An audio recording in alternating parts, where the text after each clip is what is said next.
banyak catatan yang memang disampaikan kepada kami. Tentu kami dan tim hukum harus memverifikasi satu persatu cerita tentang aparatur yang terlibat, mulai dari pusat sampai daerah. Cerita bantuan yang muncul tiba-tiba dengan sangat masif sekali. Bahkan ketika kemarin di DPR ada pertanyaan berapa sebenarnya jumlah bantuan sosial, siapa yang membagi, dan itu semuanya ternyata menjadi cerita di publik yang sampai kepada kami. Bahkan Bapak Ibu, teman-teman semuanya, dari apa yang ada riset yang mengatakan ada korelasinya antara bantuan itu dengan masyarakat akan memilih sesuai dengan yang ada dalam hatinya atau terpengaruh dengan bantuan itu. Di samping itu ada cerita manipolitik, ada cerita intimidasi. Saya kira inilah yang kemudian kumpulan cerita dari publik yang masuk kepada tim Ganjar Mahfud. Tentu saya menghormati seluruh proses yang berjalan. Kami menyampaikan laporan-laporan kepada penyelenggara pemilu. Apakah itu KPU, apakah itu Bawaslu. Dan kita berharap memang Bawaslu akan merespon. Sayang tidak semuanya terespon. Maka setelah pengumuman tadi malam, tim Ganjar Mahfud sudah bersepakat. Kalaulah semuanya ini harus diluruskan agar demokrasi bisa berjalan dengan baik, maka benteng terakhirnya adalah Mahkamah Konstitusi.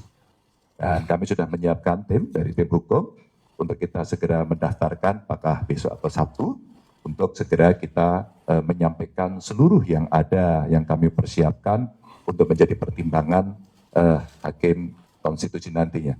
Saudara, soal gugatan itu sebenarnya begini. Kita ini melakukan reformasi karena ingin membangun negara ini sebagai negara demokrasi dan negara hukum. Demokrasi dan nomokrasi. Perjalanan pertama sampai belasan tahun itu bagus. Demokrasi dan hukum kita lumayanlah bagus. Paling tidak dari sudut institusionalisasi. Tetapi pemilu yang sekarang ini dinilai oleh banyak pakar, pelaku politik yang sudah senior sekali sebagai pemilu yang paling brutal. Karena memang tidak ada pemilu sebelumnya yang seperti ini, di mana aparat turun, lalu pejabat tertinggi juga turun.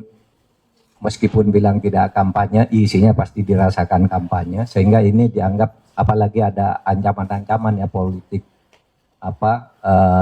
gedong babi, politik kerah putih dan sebagainya dipakai semua, sehingga ini dianggap pemilu paling brutal.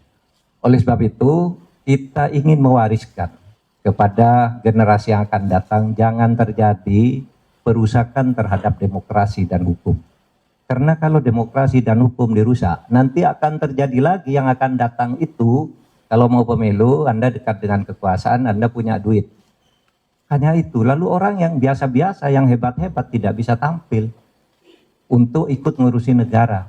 Nah, oleh sebab itu apa yang kami lakukan ke MK ini bukan mencari menang, tapi beyond election, masa depan, bukan sekedar untuk pemilu hari ini. Tapi masa depan ratusan tahun yang akan datang demokrasi kita harus sehat. Dan itu harus diungkap di sebuah teater hukum yang bernama Mahkamah Konstitusi. Kami yang akan mengungkap ya demi masa depan, bukan kami. Kalau kami sendiri kan sudah berintegritas ya, sudah membuat fakta integritas nih. Kami akan menerima apapun hasilnya. Kalau ada ketidakpuasan terhadap sebuah proses, ada mekanisme hukum. Ini yang kami pakai sampai titik akhir agar rakyat dan bangsa Indonesia di masa depan, generasi muda seperti saudara ini ikut menjaga Indonesia harus dibangun sebagai negara demokrasi, benar, berkeadaban dan berkeadilan, juga berhukum dengan benar. Itu saja. Terima kasih.